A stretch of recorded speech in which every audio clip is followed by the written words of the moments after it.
So, it's 7 days till repatriation. And, iyon pa rin ang problema ko. Hindi ko pa rin mapagkasya yung 20 kilos ng buhay ko sa isang maleta. Iiwan lahat. So, I have already donated. I have segregated and will be donating most of the clothes that I have, including yung naiwan ng kapatid ko. Kasi siya yung naunang umuwi nung the other year. But, I'm still left with a lot. Parang buhay ko to eh. Hindi mo mapagkasya sa 20 kilos. Tapos, uuwi ako forever sa Pilipinas. Hindi ko madadala yung mga nabili ko. Ay, parang ano ba, nakakasad, nakakapagod, nakakadismaya, pero wala tayong magagawa. Yun lang. So anyway, ano lang muna, segue. Para mawala lang tayo sa ano. Kasi sa totoo lang, ilang araw ko na siyang pinoproblema. Si Teacher Grace, na-solve na niya yung sa kanya, pero ayun nga, ang daming iiwan. Marami na kaming ibibigay, I promise. Ang dami, from sapatos to damit to things. Kasi nga, kahit konting abubot, hindi mo mabitbit. An example lang itong clip na to, it's very nice, no? But I cannot bring this with me because mabigat siya.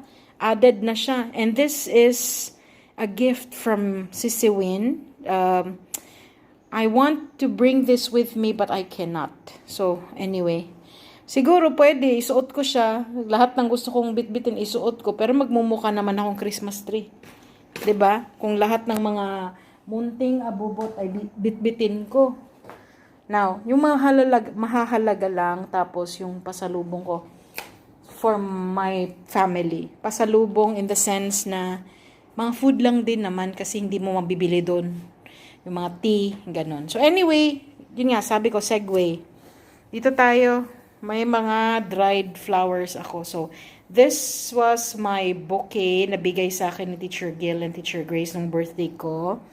And these three, ito naman yung topper ng decoration ng birthday cake ko. Ayan, may happy birthday pa nga. So, they're already dried. I did not throw them away kasi nga, may gagawin ako.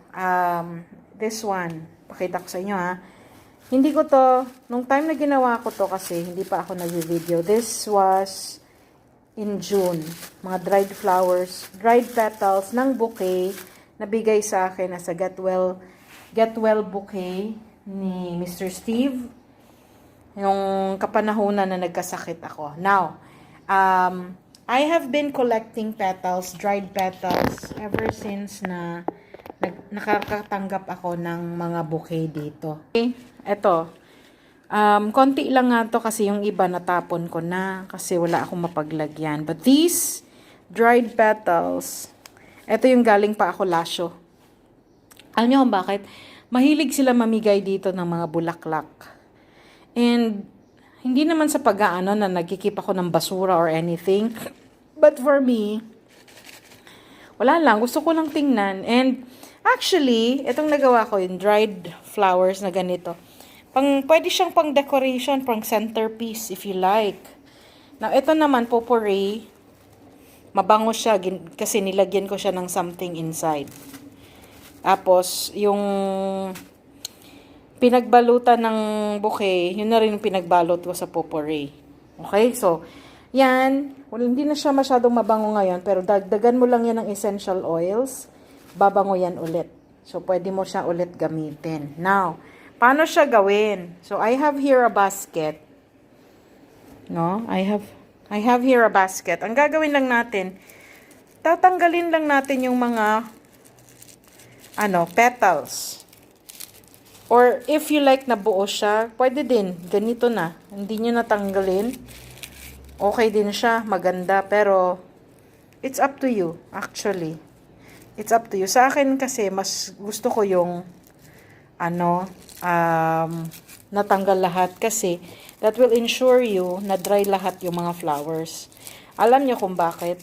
Kung hindi kasi dry lahat, halimbawa sa ilalim, hindi siya dry.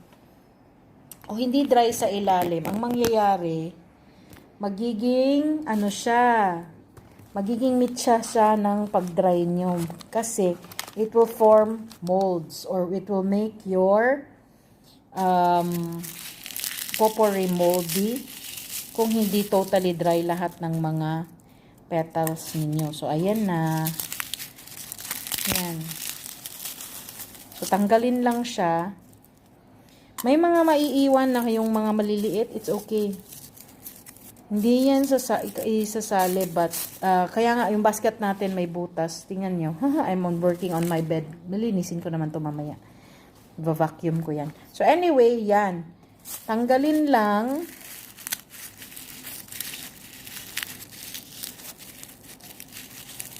O, diba? Habang naghihintay ng repatriation flight, kahit hindi pa ako talaga totally okay with the 20 kilos ko na bagahe, segue muna kasi parang mabubuang na talaga ako. So, ayan. Medyo basa pa nga to, yung red. Hindi pa totally dry yung loob. So, if you put this in your potpourri, ang mangyayari niyan, magbo-molds yan. So, masisira lahat. Dapat, i-dry lang talaga lahat. Okay? Now, next natin kukunin itong mga petals ng bouquet ko. So, ayan. It's the same. Matrabaho siya na proseso, but it will be worth it later. Now, kahit hindi ka pa maglagay ng essential oils, or anything to help with the scent, no? May bango pa siya. Itong mga petals na to, may bango pa. Yan. Oh, ang ganda. Oh, diba? Ayan. Alam nyo guys, may kwento ako. Ang mga gamit ko talaga, not all of my things are sold. So, a lot will be given as is. So, kung ano yung gamit ko, like this bed siya na idodonate. Kasi, sa dami na nga na nagbebentahan, ang hirap na makahanap ng buyer. Tapos, yung iba naman, kasi nga, nagsi-CDM na, wala nang mga income. So, paano pa? Kaya nga, when I sold my items, they were sold very, very low. Sakit sa heart, but it's okay. Mahal nung nabili. Tapos, not totally used, pero, alam mo na, you have to give it very cheap para lang mabenta siya. Kundi, masasayang din if hindi siya magamit, diba? So, I would rather na ibenta siya tapos gumagamitin kesa leave it na wala lang. Parang white elephant, walang silbi. Pero mahal nung nabili. O yan. These were very nice flowers. Pakita ko sa inyo yung picture nito. These are really very nice. I like the color. These are actually carnation pink. Tama ba? Carnation pink or baby pink na roses. And yun. Mabango. Very, very mabango. Alam nyo, kung ako lang, para sa akin, hindi practical lang magbigay ng flowers. But, it's the gesture and the thought that always counts. Kasi ako dati, hindi nga, sinasabi ko nga palagi, hindi ako mahilig sa flowers. Pero, yung mga manliligaw ko na nagbibigay ng flowers, sila yung parang, may malaking points for me. Kasi nga, it's the thought that counts. It's always the thought that counts. Yan. So, kahit hindi siya practical, sinasabi pa, magbigay ka na lang isang sakong bigas kasi isang bouquet minsan, especially kung mamahalin na flowers. Katumbas na ng nandun na tayo. But, like what I said, kung meron namang extra or merong budget yung nagbigay, appreciate the thought. Kasi masarap yung feeling makatanggap din ng flowers. Ganun yun. Diba? Minsan kasi yung mga nagsasabi niya yung hindi nakakatanggap ever pa ng flowers. So parang, sarcasm na lang na, ganon. Nagsasar grating. Tapos, meron pa yung, sana all, ganyan-ganyan na mga, ewan ko sa Pilipinas, ganyan kasi tayo dun. Hindi, sila lang pala, hindi man ako ganyan. I'm always happy to see people receiving flowers just as I am happy receiving my own. Ganun lang. Kaya, yan. So, anyway, tapusin ko muna to lahat, tapos pakita ko sa inyo kung anong mangyayari after. Okay? Yan na guys, tapos na. Alam nyo ba, trivia muna tayo In India, kasi sa India kasi, mahilig sila magamit, at bawat kibot doon, bulaklak. Kahit nga, well, even dito, makikita minsan yung mga Burmese, gumagamit din sila ng bulaklak, natural flowers on their hair para pagpaganda. Ano ba yan? Meron pala ako nito. Anyway, meron pala ako nito. So anyway, this one is pabango ng banyo. Right? Pabango ng banyo, and this is orange. Now, ang ginamit naman dito, if you want natural, orange peel.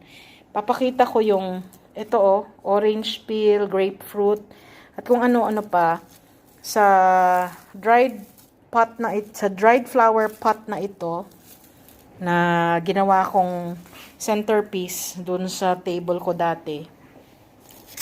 Ang ginamit ko hindi essential oils but yung peel ng grapefruit, orange at kung ano-ano pa. I've inserted them underneath para magbango. Now,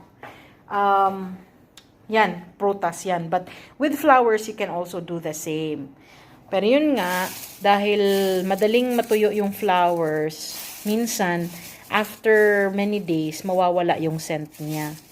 So, merong mga companies to get the scent of the flowers, they process the flowers, they get the essential oils. So, pinipress siya, kinukuha yung essential oils, and all other processes. But, balik tayo dun sa sa India.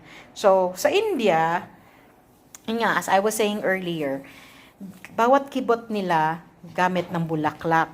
So, pag nag-offering sa altar, yun, may mga bulaklak. Now, dried flowers, hindi pa nga siya dried flowers yung mga waste flowers, pag natuyo siya, tapos, syempre, itatapon nila sa basurahan. It has become one of their problems in pollution. Wala nang bulaklak yun. Imagine kaya kung bigyan ka ng ganyan, walang bulaklak, 'di ba? Anyway, it's one of the source of pollution in India, and there is a particular company who have done something to solve that problem. So, ang ginagawa nila, bawat templo, they take the waste flowers, yung mga tapon na ng mga bulaklak. Tapos they dry, They dry the petals. They also dry the stem and the leaves, but separate. Now, bakit? Now, ang mga petals, dahil mabango, when these are dried, ginagrind nila ito. Grind. So, ground flower petals are then mixed together to other ingredients to make incense. Yung mga insenso, pakita ko sa inyo Wait lang. This is one example of an incense. Itong part na to, yan, halo yan. Mabango to. Kung maaamoy nyo lang to, mabango siya. And, ginagamit din ito for praying. So, when they offer not only flowers, but they also burn incense while they pray. Ako din minsan, pero sa amin kasi iba yung incense na ginagamit, hindi ganito. Ito tinuturok yung sa amin pahiga. But anyway, I will show you that pag uwi natin sa Pilipinas kasi meron pa ako doon incense na tira. Wala akong bitbit dito nung pumunta ako dito kasi wala akong butsudan before. Okay, so ayan. If I can find the video, i-insert ko siya dito para makita ninyo. But anyway, that was the process. Now, when I was in Singapore many years ago, yung rose petals naman, yung fresh na rose petals. Alam nyo ba na kinakain doon? Not only for salads, pero may mga ano din sila na pinipiga siya to get the essence of the rose. Tapos yung rose na shake, dun ko first na tikman yun. Yung shake na gawa sa rose essence. Masarap naman. Nakakatuwa kasi parang ang bangon niya, yun yung nakakain mo. Well, anyway, the sense of smell and the sense of taste, they go together and they work together hand in hand naman. So, kaya nakakatawa siya. But anyhow, we only have a few days here. Hanggang, ang ano ko sa sarili ko is hanggang April 6 kami. Although, hindi namin alam kung kailan kami pupunta ng ano, either 6 or 7, punta namin ng Yangon. But if we still have time, ano ako kung paano siya gagawin, kung anong magagawa dito. But right, aside from making a potpourri. But right now, ang gagawin natin kasi may mga parts pa na basa. Yan o, this is basa pa. Hindi pa siya dry. So, ipapadry muna natin ito lahat. Hindi ko na gagamitin yung dehydrator ko. Kasi, yung too much heat naman, makakaano siya. So, air drying lang. Lagay natin dun sa balcony para mag-dry siya. Tapos, hindi ko napapakialaman itong stem at saka leaves. Itatapon ko na lang muna to. Kasi wala din naman akong magagawa. But, sayang nga kung pwede to ma-recycle, i-recycle ko to. Ako pa. Itong ribbon, i-recycle ko to for sure. But, right now, ito lang muna. So, yan. After this video, papakita ko sa inyo yung sinasabi kong clip na nakita ko, what's going on with flowers in India. Ipapakita ko sa inyo para you will have an idea. Alright? So, see you later! India produces tons of flower waste every day.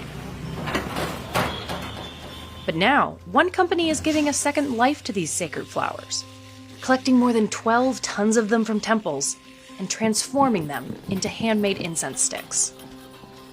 But can this blossoming startup make an impact on India's flower waste problem? We visited the headquarters of Fool in Kanpur to find out.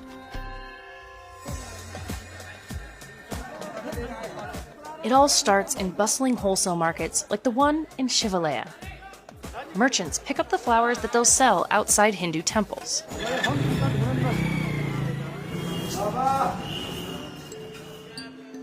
Because these flowers are used in rituals, they're considered sacred and can't be thrown into the garbage. Every day, more than 1,000 tons of flowers end up in the Ganges River. But many contain toxic chemicals like arsenic, lead, and cadmium, as well as pesticides. I have been seeing people putting flowers in the water all my life, but never before had anyone questioned temple waste as a source of pollution. The seed was sown. Ankit founded Fool, which is the Hindi word for flower. The company's employees pick up the waste from temples throughout Kanpur, making around 19 stops a day. Then they transport the flowers to Fool's facility, where they weigh and separate them from thread, fabric, and plastic. Workers save only the flower petals for the incense sticks and sort them by color. They keep the buds and stems to create compost that is sold as a separate product. Then they lay the flower petals out to dry on large tarps. Once they're dry, they grind them into a powder that is mixed by hand with water and essential oils until it reaches a clay-like texture. Then it's time to roll. Workers dip their fingers into the flour powder while rolling to create an even thickness. Then, they let the sticks dry before dipping them again in essential oils. They're laid out to dry one more time, then packaged up. Workers here can produce around 400 incense sticks every hour. Ankit calls this transformation flower cycling, and he says his product is cleaner than others. Normally, incense sticks are made from charcoal, Burning charcoal releases the poisonous sulfur dioxide and gives out a lot of xylene chemicals. In the beginning, Ankit's family and friends doubted his business. When I decided to quit my job and come back to Kanpur, the reaction, the immediate people I knew was, I've gone bonkers. That I want to leave a job as an automation scientist and work with temple flowers. He also had to convince the temples to give his business their sacred flower waste. But he says they didn't initially trust him. There's this line in the Hindu Aarti which says, Tera tujhko arpan, which basically means what belongs to the gods goes back to the gods. So this is how I used to convince them that these flowers don't belong to you or me, they belong to the gods. And we're using it for the purpose of making incense, which is again being used for worshipping the gods. Ankit also wants to find other ways of recycling the flowers. He started a research lab to develop new products. They're testing vegan leather and a biodegradable alternative to styrofoam, but those aren't ready for sale. Still, floral waste makes up only about 16% of pollution that runs into the Ganges. Harmful chemicals, open sewer drainage, and garbage run directly into the river. That's a growing danger for the more than 400 million people that rely on the river for drinking water. And despite best efforts to save the Ganges, it's a long way from being restored to anything like its headwaters in the icy Himalayas. Ankit knows his startup can't clean up the river on its own. But he thinks he can help create awareness about a problem he says has been ignored. And he's setting goals to grow his production and waste collection. Our target is to at least have 50 tons of flour across 5 locations in the country to be able to employ 1,000 women. For now, every stick sold is infused with the smell of success.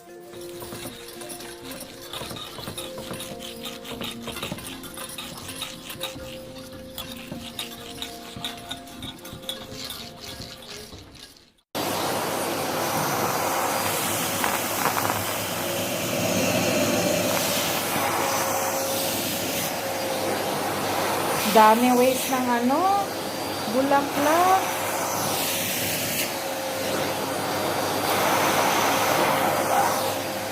Yan, vacuum muna natin yung bed ko kasi matutulog ako naman. Hindi, lalaban ko na to.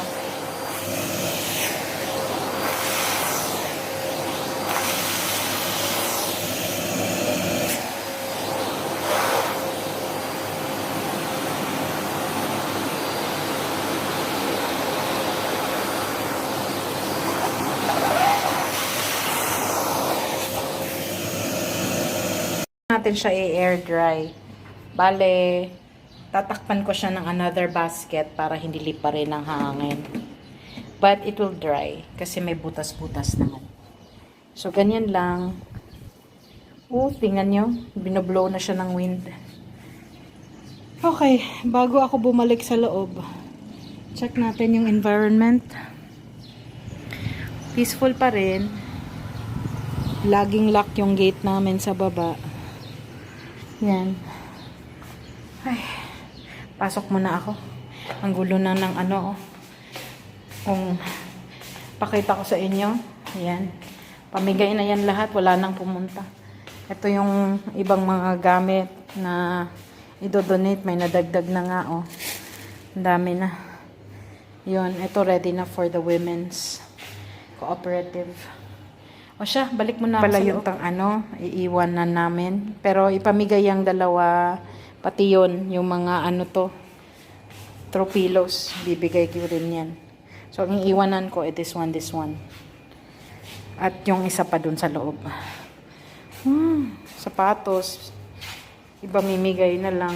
Kasi wala na, hindi pwedeng bitbitin. Yun. Later, in the void. Here are some of the examples. Ito lang yung natira sa akin. Meron pa ako mga incense sticks dati na nakabox.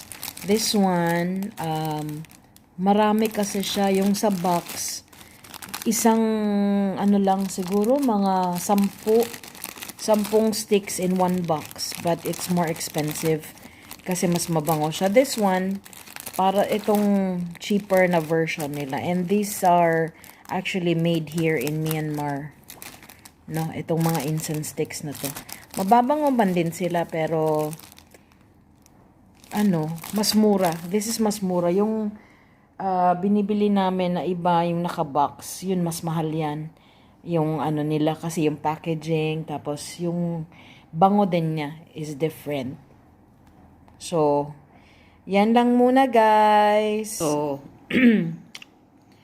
yan, break ulit. Alam niyo yung ginagawa ko while in between my video takes and breaks. Wala, inaayos ko yun. Masakit na likod ko. Kasi binubuhat ko yung bagahe para ipatong dun sa timbangan. Ay, naubos ko yung salon pass. Ito may papakit. Hindi siya salon pass. This one. Self-heating medicated ginger plaster. Maganda siya guys. Pero this is made in Vietnam, I think. Tapos,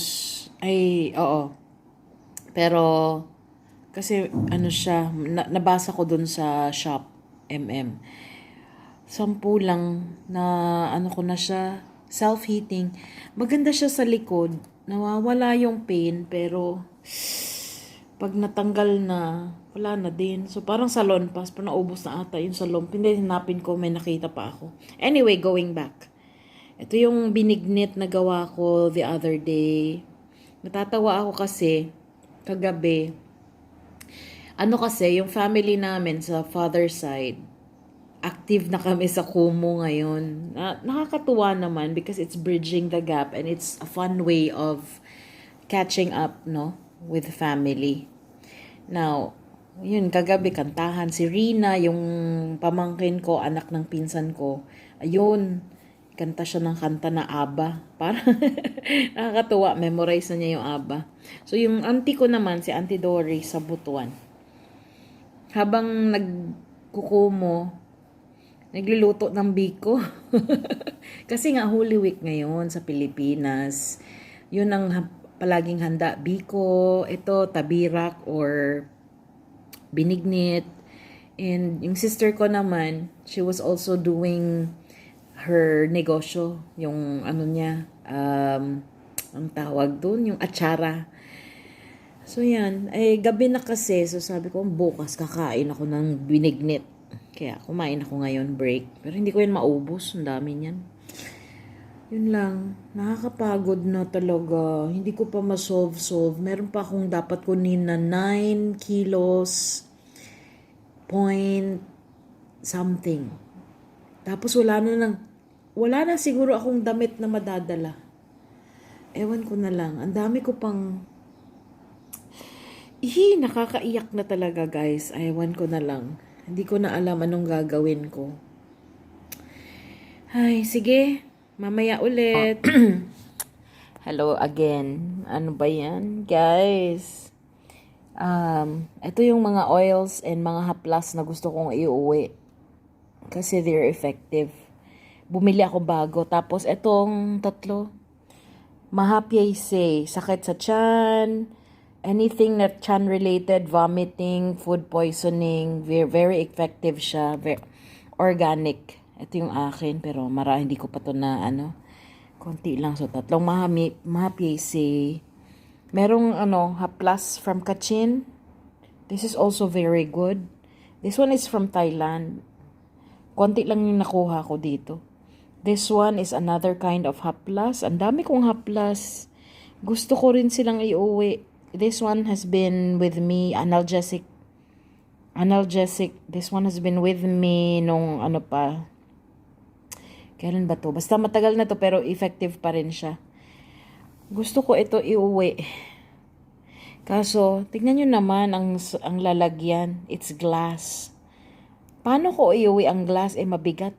My God. Added weight. Glass din.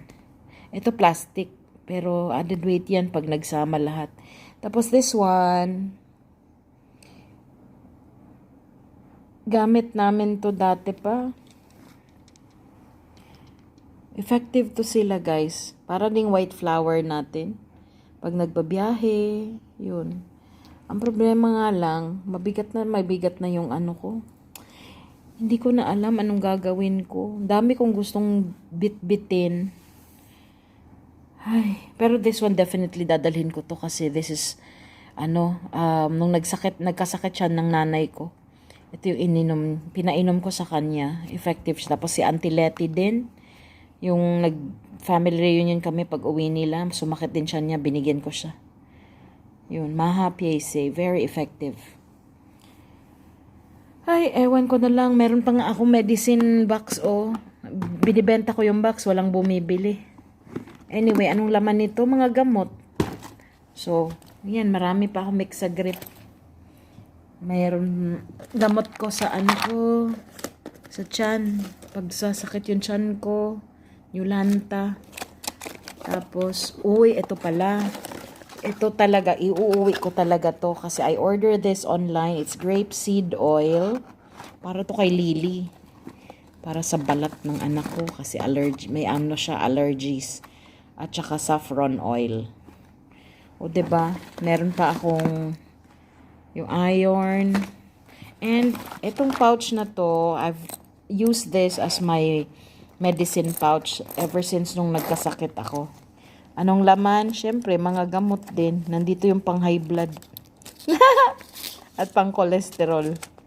Meron din ako Stugeron pag nahilo ulit. Yan, marami yan. So, yan. Anong gagawin ko dyan? My gosh. Meron pa nga atong betadine. Ito naman nung pang-gargle siya kasi minsan makati yung lalamunan. Yun. So, dami kong problema, no?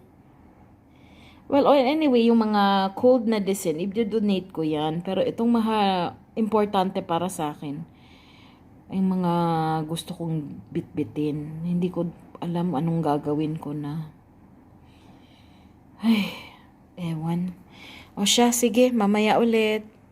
Don't forget to subscribe, like the video, and click on the bell para po updated kayo kung ano man bago sa channel natin. Until next time, bye!